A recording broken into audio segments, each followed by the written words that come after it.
Welcome back, everybody, to our studies in equity and trust. This lesson, we are going to move on and look at topic number 7 of our videos on the concept of equity and trust, the law of trust specifically. And it is this lesson and the next few lessons that we're going to be looking at the concept of the purpose trust.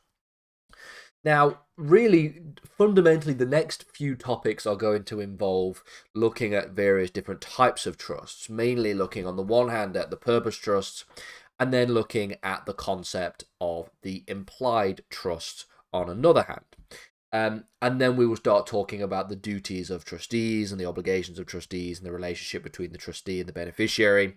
And then we will be finishing our series of lessons about there. This lesson is specifically going to take an introduction to the concept of the purpose trust. Now, a purpose trust, just to get a definition out of the way straight away, and at this first and early juncture, is a trust of non-charitable status, so it does not fit into the general requirements that is necessary for the previous lesson. However, as the name suggests, it is a non-charitable trust that is created for the fulfillment of a particular purpose. There is obviously a purpose that is attached to it. The purpose for which the trust is created does not pertain to the benefit of an individual person, because of course a person cannot be said to be a purpose. And of course, that would obviously tie us into the concepts of charitable trust and all this kind of stuff like that. But more specifically, it is a purpose that is non-charitable in nature. So you sort of have, to an extent, you could argue that trusts that are established for a charitable reason are created and are established for a charitable purpose, for the advancement of education, for the advancement of religion, for the prevention of poverty. These are all purposes. But they are still charitable trusts because they are charitable purposes. What delineates a purpose trust from a charitable trust is that the purpose in question is non-charitable in nature. And with that being said, there is also the question of non-human beneficiaries. The general rule, which is laid down in the case of Maurice and Bishop of Durham from 1804, is that a trust, in order for it to be enforceable, is that it must have definite objects, certainty of objects.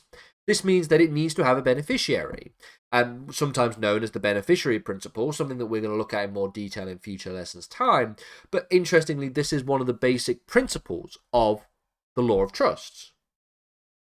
How then does this actually, how do we actually get around this particular problem and around this particular situation? Well, the generalized exception to this question, the idea that there must be a clear beneficiary to the trust, the beneficiary principle, is that of the trust for a charitable purpose. Because a trust for a charitable purpose, a charitable trust, something that we looked at in previous lessons, are trusts that are more purpose-oriented rather than person-oriented. They are towards a charitable purpose, as I've mentioned, things like the advancement of education.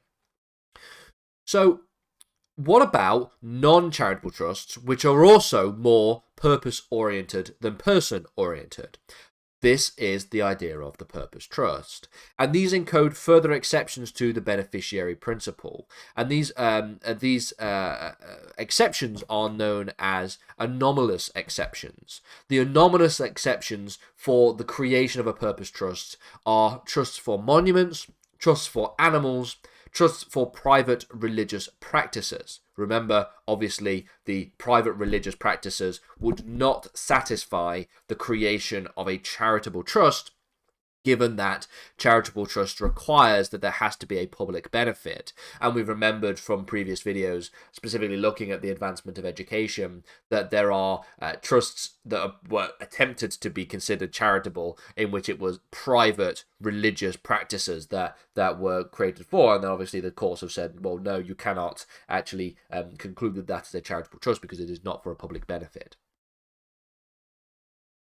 Generally speaking, then, we obviously seem to be looking at a bit of a grey area in the law. We have the idea here that, well, the beneficiary principle essentially tells us that all trusts which are enforceable must have a beneficiary, a clearly defined set of a certainty of objects, and that they've also made the conclusion that this can be derogated from. There can be an exception to this rule in circumstances in which we are talking about trusts for charitable purposes. But then the courts have to reconcile with the fact that you have non-charitable purpose trusts. You have trusts which seem to violate the basic principle of the beneficiary test, but also are non-charitable.